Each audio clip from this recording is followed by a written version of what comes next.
అలమటిస్తుంటే గుర్తు రాలేదా?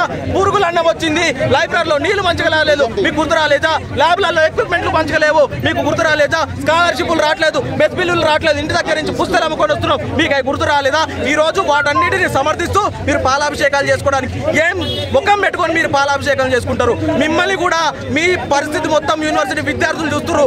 మీరు చేసే ప్రవర్తన, మీరిచ్చే మద్దతును చూసి మిమ్మల్ని చెప్పులతో కొడతారు. వాడు కూడా చనగని దయకర్ ఉన్నాడు, వాడు మొన్న విద్యార్థులని రాజకీయ పార్టీలతో కూర్చుండు. మిమ్మల్ని అందరూ యూనివర్సిటీలో తిరగకుండా విద్యార్థులు, సామాన్య విద్యార్థులు మిమ్మల్ని ఎదుర్కొంటారు. ఖచ్చితంగా మీకు బుద్ధి చెప్తారు. మీరందరికీ విద్యార్థులను వాడుకుంటే మీకు రాజకీయ ఉద్యోగాలు వచ్చినాయి, మాకు ఉద్యోగాలు వద్దా, మాకు బీసీలు వద్దా, మాకు ఫీజు రియంబర్స్మెంట్ వద్దా, మాకు టీచింగ్ పోస్టులు వద్దా, మాకు నాణ్యమైన విద్య వద్దా, మాకు హాస్టల్ వద్దా, మాకు ఏ విధమైన సౌకర్యాలు సవతులు మీకు తెలిసినా కానీ సిగ్గు లేకుండా పాలాభిషేకాలు చేసుకుంటున్నారు. సిగ్గుండాలి. యూనివర్సిటీకి రెగ్యులర్ టీసీ కావాలంటే ఇంతమంది పోలీసులు నీకు ఎంత ధైర్యం రేవంత్ రెడ్డి?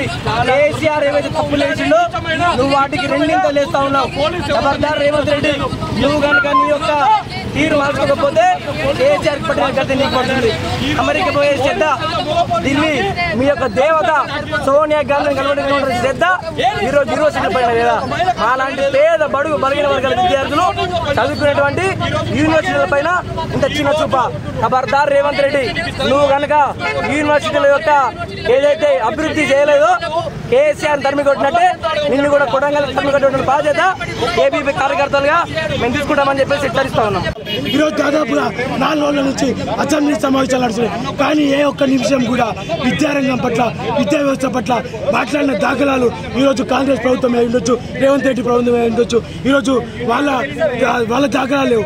కానీ ఈరోజు మేము అడుగుతున్నాం ప్రభుత్వాన్ని, అదే రోజు కేసీఆర్ పాలనలో మీరు ఇదే వాటిని నిరసిస్తూ మీరు ప్రభుత్వానికి ఎక్కి కదా ఈరోజు ఏమైంది? ఈరోజు మిమ్మల్ని అడుగుతాను, ఈరోజు హెచ్చరిస్తాను, గుర్తుంచుకోండి. లేని పక్షంలో విద్యార్థులు ప్రభుత్వాలకు కూర్చోడానికి కూడా రెడీగా ఉన్నారు.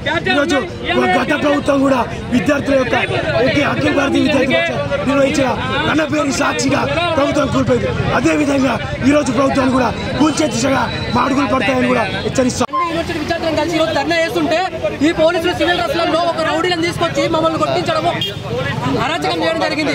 ఈ రోజు మేము ప్రభుత్వానికి ఒక్కటే హెచ్చరిస్తున్నాము, మీరు కూడా ఈ వెంటనే వీసులను నియమించకపోతే రానున్న రోజులలో ఏబీపీ మరిన్ని ధర్నాలకు కూడా వెనకడదని మేము చెప్తున్నాం.